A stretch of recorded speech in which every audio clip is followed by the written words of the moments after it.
Hi everyone, this is Dr. Mahendra. మనం ఈ వీడియోలో అటానమిక్ నర్వస్ సిస్టమ్ అండ్ దాని sub nervous system like sympathetic and parasympathetic and enteric గురించి తెలుసుకున్నాం. First మనం అటానమిక్ నర్వస్ సిస్టంలో ఏ ఏ రకాలు ఉన్నాయి. ఫస్ట్ది వచ్చేసి మనకి parasympathetic. Okay, I'll right here as a parasympathetic. Now parasympathetic and ఇంకో సైడ్ వచ్చేసి మనకి సింపాథెటిక్.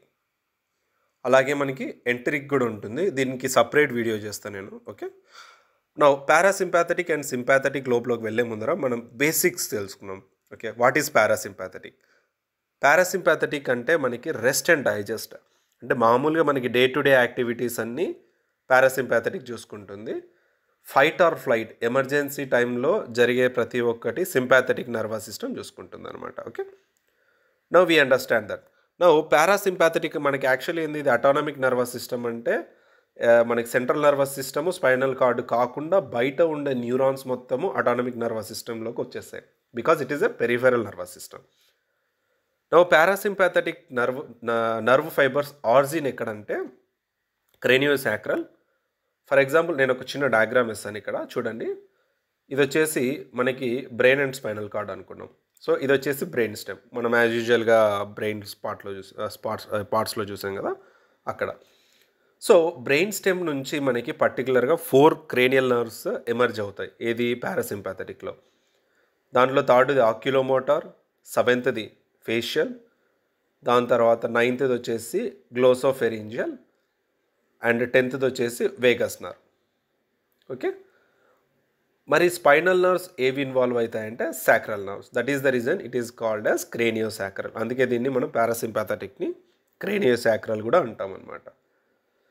సో మనకి పారాసింపాథెటిక్ ఏ నర్వ్స్ వస్తాయో అర్థమైపోయింది. ఓకే, నా నెక్స్ట్ వచ్చేసి మనకి సింపాథెటిక్. సో సింపాథెటిక్లో మనకి పర్టికులర్గా థొరాసిక్ అండ్ లంబార్. ఓకే, ఇక్కడ రాసేస్తాను నేను, థొరాసిక్ లంబార్. అందుకే దీన్ని ఏమంటారంటే థొరాకో లంబార్ సిస్టమ్ అని కూడా అనుకోవచ్చు. సో సింపాథెటిక్ వచ్చేసి థొరాసిక్ అండ్ లంబార్ నర్వ్స్ నుంచి ఎమర్జ్ అవుతాయి. నా మనకి అంటిల్ హియర్ ఎక్కడి నుంచి ఆరిజిన్ అయితే ఏంటనేది క్లియర్గా అర్థమైంది.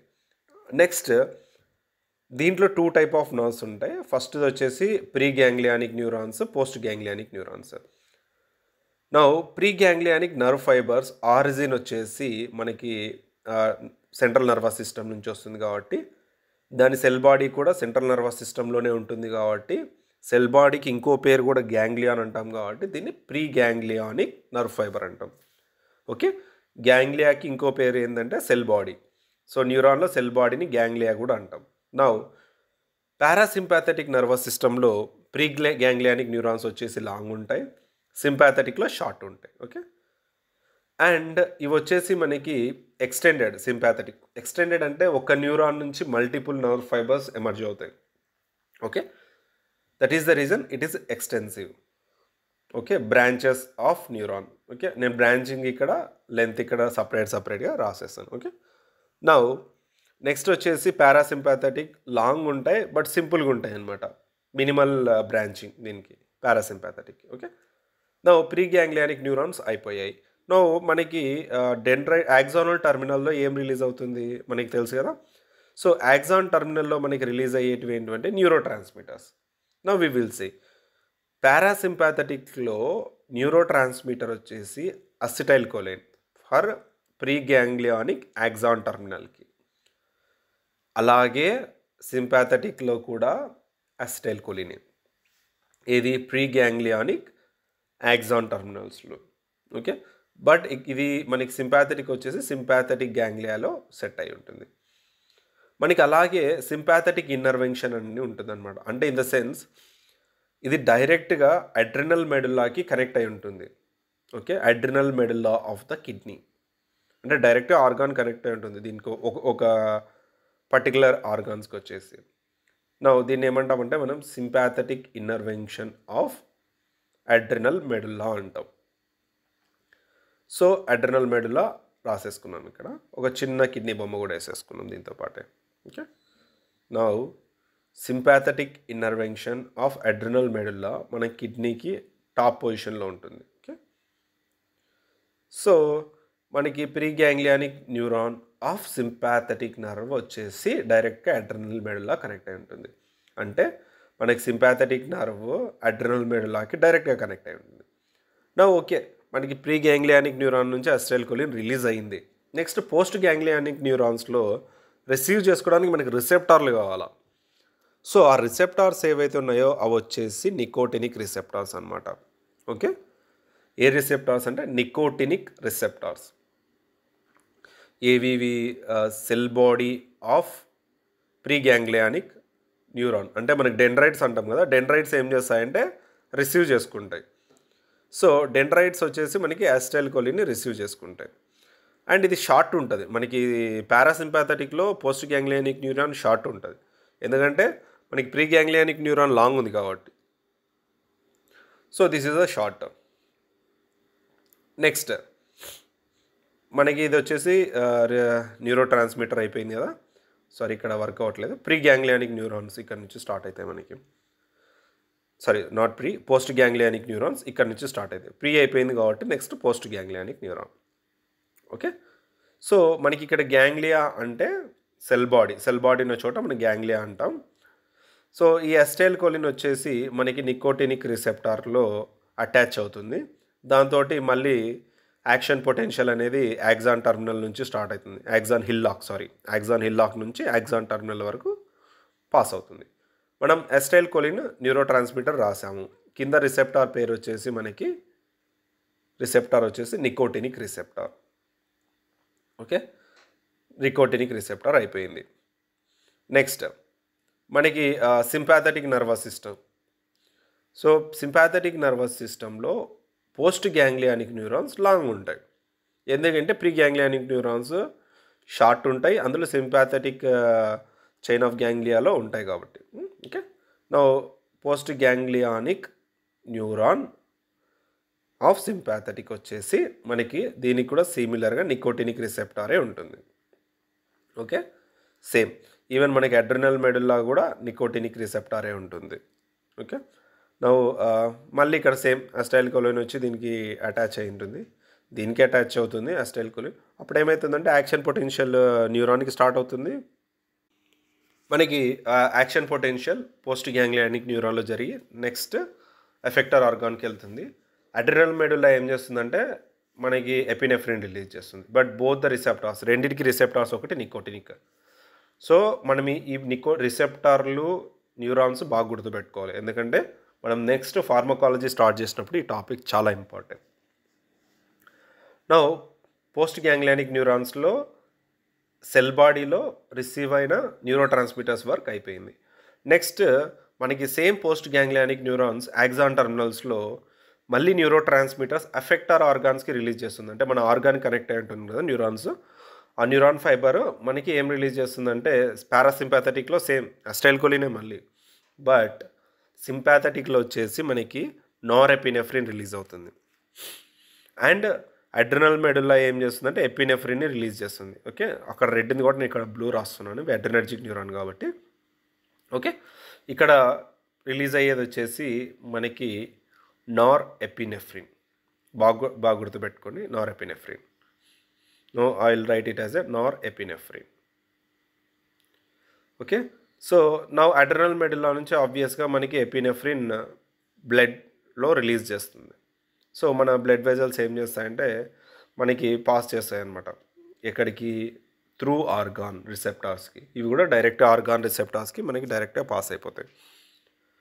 నా అంటిల్ హియర్ మనకి పోస్ట్ గ్యాంగ్లియానిక్ న్యూరో ట్రాన్స్మిటర్స్ వరకు అయిపోయింది. నా ఈ కెమికల్ మెసెంజర్స్ ఏవైతే ఉన్నాయో అవి మన ఆర్గాన్స్ రిసెప్టార్స్కి రీచ్ అవుతాయి ఇప్పుడు. ఓకే, నా జస్ట్ నేను ఎపినెఫ్రిన్ని ఇక్కడ బ్లడ్ వెజల్లోకి డ్రాప్ అవుట్ చేస్తున్నాను ఒక్కొక్కటి. నా ఈ బ్లడ్ వెజల్లో ఉన్నది ఒక్కొక్క దాని గురించి చూద్దాం. Okay, first acetylcholine parasympathetic nervous సిస్టంలో ఉంటుంది.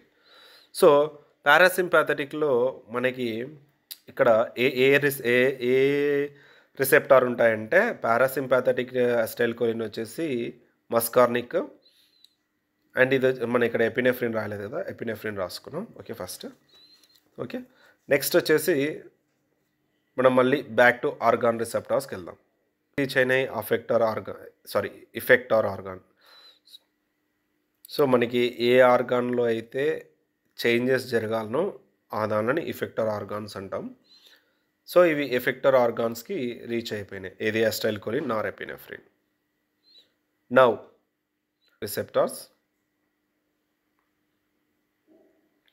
సో ఇది వచ్చేసి మనకి muscarinic receptor. So acetylcholine acts on muscarinic receptor and nicotinic receptor. Norepinephrine acts on adrenergic receptor. Okay, so దీనికి అడ్రినర్జిక్ రిసెప్టార్ కూడా రాసేద్దాం. ఓకే, అట్లా diagram, simple diagram for easy understand. Now ఇది వచ్చేసి మనకి adrenergic receptor. Okay, so adrenergic receptor and muscarinic receptors ఏ దాంట్లో వస్తాయి? మస్కార్నిక్ రిసెప్టార్ వచ్చేసి మనకి పారాసింపాథటిక్లో, అడ్రినర్జిక్ వచ్చేసి సింపాథటిక్లో ఉంటుంది. నా మస్కార్నిక్ రిసెప్టార్స్ వచ్చేసి కొలినర్జిక్ డ్రగ్స్ యాక్ట్ చేస్తాయి. బికాజ్ అసిటైల్కోలిన్ యాక్ట్ చేస్తుంది కాబట్టి that is the reason they called it as cholinergic. Okay, and epinephrine, norepinephrine act చేసేది వచ్చేసి అడ్రినర్జిక్. నా మనం ఇక్కడ ఒక చిన్న ఐ డయాగ్రామ్ వేద్దాం. సో మనకి ఎప్పుడైతే అసిటైల్కోలిన్ వచ్చేసి మస్కార్నిక్ రిసెప్టార్ మీద యాక్ట్ అవుతుందో అప్పుడు ఏమవుతుందంటే ప్యూపిల్ కన్స్ట్రిక్ట్ అవుతుంది. సో ప్యూపిల్ కన్స్ట్రిక్ట్ అయితే ఎట్లా అంటే మనకి లిమిటెడ్ లైట్ ఐలోకి పాస్ అవుతుంది అనమాట. ఓకే, అండ్ అడ్రినర్జిక్ రిసెప్టార్లో ఆపోజిట్ యాక్షన్ ఉంటుంది. Like it dilates the pupil dilation అవుతే ఏమవుతుందంటే మోర్ లైట్ ఐస్లోకి పాస్ అవుతుంది. ఓకే, సో అప్పుడు ఏమవుతుందంటే మనకి ఇమేజ్ అనేది చాలా క్లియర్గా కనపడిస్తుంది. ఓకే, సో అంటిల్ దట్ మనకి మెకానిజం అయిపోయింది. నెక్స్ట్ మనకి అటానమిక్ నర్వస్ సిస్టమ్ యాక్షన్ అంటే సింపాథటిక్, పారాసింపాథటిక్లో యాక్షన్స్ ఏమేమి జరుగుతాయి, ఎలా జరుగుతాయి చెక్ చేసుకుంటూ వెళ్దాం ఒక్కొక్క చోట.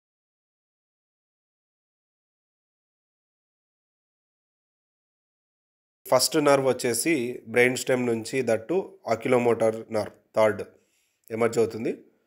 దీని ప్రీ గ్యాంగ్లియానిక్ న్యూరాన్ లెంత్ ఉంటుంది, పోస్ట్ గ్యాంగ్లియానిక్ న్యూరాన్ షార్ట్ ఉంటుంది. అసిటైల్కోలిన్ అండ్ రెండు ప్రీ అండ్ పోస్ట్లో రెండు అసిటైల్కోలినే neurotransmitter. And preganglionic neuron దగ్గర మనకి రిసెప్టార్ వచ్చేసి nicotinic receptor. And effector organ దగ్గర మస్కార్నిక్ రిసెప్టార్ వచ్చేసి మనకి రిసెప్టార్ అనమాట. ఓకే, నౌ అంటిల్ హియర్ మనకు అర్థమైంది. యాక్షన్ ఏంటంటే pupil construction, it constrict the pupil. Okay, that is the action. Now ఇక్కడ మనం సిస్టమ్ యాక్షన్ అంటే సింపాథటిక్ పారా చూసుకుంటే మనకి థొరాసిక్ అండ్ లంబార్ రీజన్ నుంచి మనకి న్యూరాన్స్ ఎమర్జ్ అవుతాయి. Okay, thoracic and lumbar region నుంచి మనకి న్యూరాన్స్ ఎమర్జ్ అవుతాయి. నౌ ఫస్ట్ న్యూరాన్ వచ్చేసి మనకి థొరాసిక్ నుంచి ఐకి వెళ్తుంది. సో దీంట్లో మధ్యలో మనకు వచ్చేసి చైన్ ఆఫ్ గ్యాంగ్లియా, ఈ రౌండ్గా ఉంది కదా చైన్ ఆఫ్ గ్యాంగ్లియా అనమాట. ఇక్కడే మనకి ప్రీ అండ్ పోస్ట్ గ్యాంగ్లియానికి డిఫరెన్షియేట్ అవుతాయి. So sympathetic activity of eye ఏంటంటే డైలేట్స్ ప్యూపిల్. సో ఇక్కడ మనకి సేమ్ అసిటైల్కోలిన్ వచ్చేసి న్యూరో ట్రాన్స్మిటర్ అండ్ సిమిలర్గా రిసెప్టార్ వచ్చేసి nicotinic receptor. Okay, nicotinic receptor రాసేసుకున్నాం. నెక్స్ట్ ఇప్పుడు 1 by 1 ఒక్కొక్క ఆర్గాన్ గురించి మనం తెలుసుకుందాం అండ్ ఎఫెక్ట్ ఏంటని. మనకి ఇక్కడ వచ్చేసి ఎపినెఫ్రిన్ వచ్చేసి neurotransmitter and adrenergic receptors ఉంటాయన్నమాట. Now until here we are clear. Next వచ్చేసి ఈ సైడ్ చూసుకుంటే మనకి లాక్రిమల్ గ్లాండ్స్ ఉంటాయి, బట్ సింపాథటిక్లో మనకు కనపడదు. పారాసింపాథటిక్లో లాక్రిమల్ గ్లాండ్స్ యాక్టివిటీ ఏంటంటే లాక్రిమల్ గ్లాండ్ వచ్చేసి సెక్రేషన్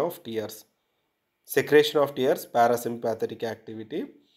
అండ్ మనకి ఏదంటే 7th నర్వ్ ఫేషియల్ నర్వ్. దాని తర్వాత సెలైవరీ గ్లాండ్ వచ్చేసి మనకి గ్లాసోఫెరింజియల్, నైన్త్ నర్వ్ వచ్చేసి గ్లాసోఫెరింజియల్, 7th వచ్చేసి ఫేషియల్. సో సెలైవరీ గ్లాండ్ ఏమవుతుందంటే watery kind of secretion, parasympathetic అంటే మామూలుగా మనం కూర్చున్నప్పుడు అయితే వాటరీ లిక్విడ్ ఉంటుందన్నమాట. బట్ ఇన్ సింపాథటిక్లో ఏంటంటే మనకి thick and viscous liquid secrete అవుతుంది. ఏది సింపాథెటిక్ యాక్టివిటీలో. ఓకే. సో వేగస్ నర్వ్ వచ్చేసి మనకి 10th nerve. So vagus nerve వచ్చేసి మనకి బ్రాంచెస్ డివైడ్ అవుతుంది. సో ప్రీ గ్యాంగ్లియానిక్ బ్రాంచెస్ మొత్తం హార్ట్కి ఒకటి, అండ్ లంగ్స్కి ఒకటి, స్టమక్ ఒకటి, లివర్కి ఒకటి, ఇంటెస్టైన్కి ఒకటి కనెక్ట్ అయి ఉంటుంది. సో మనకి దీనిలో ఏది ప్రీ ఏది పోస్ట్, ఎక్కడ న్యూరో ట్రాన్స్మిటర్స్ అన్ని క్లియర్గా తెలుసు ఆల్రెడీ. హార్ట్ ఏంటి, పారాసింపాథెటిక్లో it reduces the contractility and heart rate. దానివల్ల ఏమవుతుందంటే నార్మల్గా పనిచేస్తుంది హార్ట్. బట్ సింపాథెటిక్లో ఏంటంటే మనకి ఫర్ ఎగ్జాంపుల్ మన వెనకమడ కుక్కను ఏదైనా పడింది, so we need more blood circulation. Sympathetic అంటే ఏంది, మనకి ఫైట్ ఆర్ ఫ్లైట్ అంటే ఎమర్జెన్సీ కండిషన్స్లో జరిగేది కాబట్టి మనకి సింపాథెటిక్ నర్వస్ సిస్టమ్ యాక్టివిటీస్ ఉంటాయి. నా హార్ట్ ఏంటంటే so we need a more blood circulation. So నువ్వేం చేస్తావు అంటే కాంట్రాక్టైలిటీని పెంచు, అలాగే హార్ట్ రేట్ని పెంచు. దానివల్ల ఏమవుతుందంటే కార్డియాక్ అవుట్పుట్, బ్లడ్ సర్క్యులేషన్ అనేది పెరుగుతుంది. Okay. So that is the reason sympathetic యాక్టివిటీలో మనకి హై బ్లడ్ ప్రెషర్ కూడా ఉండే ఛాన్సెస్ ఉంటాయి. నా లంగ్స్లో వచ్చేసి కన్స్ట్రిక్ట్ ఎయిర్వేస్. సో సెక్రేషన్స్ అన్నీ నార్మల్గా రిలీజ్గా అవుతూ ఉంటాయి అన్నమాట, మ్యూకస్ సెక్రేషన్ అండ్ ఎవ్రీథింగ్. ఎందుకంటే జనరల్ యాక్టివిటీ కాబట్టి మనకి అన్నీ రిలీజ్ అవుతుంటాయి. సో మనకి చిన్న హోల్ ఉంటుంది, పెద్దగా ఉండదు. బట్ ఇన్ సింపాథెటిక్ యాక్టివిటీలో it relaxes the airway. So sympathetic యాక్టివిటీలో మనకి ఏంటంటే రిలాక్స్ ఎయిర్వేస్. సో అప్పుడు ఏమవుతుందంటే మనకి ఎయిర్ అనేది బాగా ఫాస్ట్గా యాక్ట్ అవుతుంది. మనం ఇది బాగా గుర్తుపెట్టుకోవాలి, ఎందుకంటే రేపు పొద్దున ఫార్మకాలజీలో ఏ డ్రగ్ ఎక్కడ యాక్ట్ చేస్తుంది అనేది మనకి క్లియర్గా తెలుస్తుంది. Okay. Next, stomach activity stimulates in parasympathetic time. So parasympathetic normal time కాబట్టి ఎమర్జెన్సీ ఏం లేదు, స్లోగా యాక్టివేట్ చేయంట. బట్ సింపాథెటిక్ వచ్చేసి emergency time, you need to run or something. పొట్ట మీద పెద్ద కాన్సన్ట్రేట్ చేయొద్దు. So reduce the activity. మనకి కావాల్సింది ఏంది, కళ్ళు, గుండె, ఎపినెఫ్రిన్, కిడ్నీలు బాగా పని చేయాలి కాబట్టి దాని మీదనే మోస్ట్లీ యాక్టివేట్ చేస్తుంది అనమాట. ఓకే. అండ్ లివర్ మీద. నౌ నెక్స్ట్ వచ్చేసి మనకి లివర్ ఉంది. ఓకే. లివర్ యాక్టివిటీ ఏంటని చూద్దాం. గ్లూకోజ్ ప్రొడక్షన్ని ఇంక్రీజ్ చేయమనేసి మనకి లివర్కి మామూలుగా ఏది సింపాథెటిక్లో వెళ్తుంది. బట్ పారాసింపాథెటిక్లో it reduces the glucose production. Okay. పారాసింపాథెటిక్లో reduces the glucose production and సింపాథెటిక్లో వచ్చేసి increase the glucose production. So మనకి సింపాథెటిక్ యాక్టివిటీలో గ్లూకోజ్ ప్రొడక్షన్ ఇంక్రీజ్ అవుతుంది, ఎందుకంటే వీ నీడ్ మోర్ ఎనర్జీ కాబట్టి. నౌ దాని తర్వాత నెక్స్ట్ వచ్చేసి మనకి కిడ్నీస్. మనం ఆల్రెడీ మాట్లాడుకున్నాం కదా, డైరెక్ట్గా సింపాథెటిక్ ఇన్నర్వెన్షన్లో అడ్రినల్ మెడుల్లా మీద యాక్ట్ అవుతుంది. సో దానివల్ల ఏమవుతుందంటే epinephrine and norepinephrine blood స్ట్రీమ్లోకి రిలీజ్ అవుతుంది అనమాట. ఓకే. సో దానివల్ల ఇంకా బెటర్ సింపాథెటిక్ యాక్టివిటీ డైరెక్ట్ ఆర్గాన్కి అప్రోచ్ అవుతుంది. బ్లాడర్కి మన ఇంటెస్టైన్ మిస్ అయ్యాము ఇక్కడ. సో ఇంటెస్టైనల్ యాక్టివిటీస్ కూడా రెడ్యూస్ అవుతాయి ఇక్కడ. So reduces the intestinal activity. But పారాసింపాథెటిక్లో increases the intestinal activity. Next, ఇక్కడ పారాసింపాథెటిక్లో యాక్టివిటీ ఇంక్రీజ్ అవుతుంది. నెక్స్ట్ వచ్చేసి మనకి లంబార్ నర్వ్స్ వచ్చేసి మనకి బ్లాడర్కి, కిడ్నీస్కి, జెనైటల్స్కి కనెక్ట్ అయి ఉంటుంది. ఓకే. లాస్ట్ వచ్చేసి సాక్రల్ నర్వ్స్ మనకి పారాసింపాథెటిక్ యాక్టివిటీస్లో బ్లాడర్, జెనైటల్స్కి కనెక్ట్ అయి ఉంటాయి. అండ్ ఈవెన్ ఇంటెస్టైన్కి కూడా అనమాట.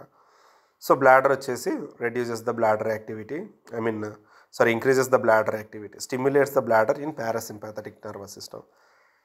So contracts the bladder and stimulate. But ఇక్కడ ఏంటంటే మనకి relax the bladder sympathetic nervous సిస్టంలో. కిడ్నీస్ వచ్చేసి మనకి రెనిన్ రిలీజ్ చేస్తాయి.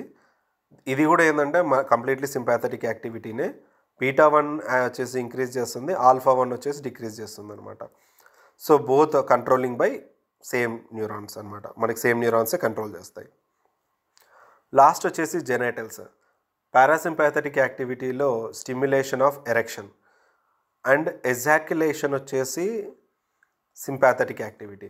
ఎరెక్షన్ వచ్చేసి పారాసింపాథెటిక్, ఎజాక్యులేషన్ వచ్చేసి సింపాథెటిక్. ఓకే, హార్డనింగ్ వచ్చేసి పారాసింపాథెటిక్. మనకి బయటికి పంపించేదానికి ఎజాక్యులేషన్ అంటాం కదా. సో సెమెన్ ఎజాక్యులేషన్ వచ్చేసి మనకి సింపాథెటిక్ యాక్టివిటీ. అండ్ ఫీమేల్స్లో వచ్చేసి contraction of vagina. Okay, so until here మనకి పారాసింపాథెటిక్ యాక్టివిటీస్ అయిపోయినాయి. లాస్ట్ వచ్చేసి బ్లడ్ వెజల్స్ ఉంటాయి కదా, ఇది కూడా సింపాథెటిక్ ఇన్నర్వెన్షన్లో ఒక భాగమే అనమాట. It constrict the blood vessel. Okay, so until here ఏ పార్ట్ ఏ విధంగా పనిచేస్తుంది పారాసింపాథెటిక్ యాక్టివిటీలో కంప్లీట్ అయింది. Okay, have a great day up to then. Bye.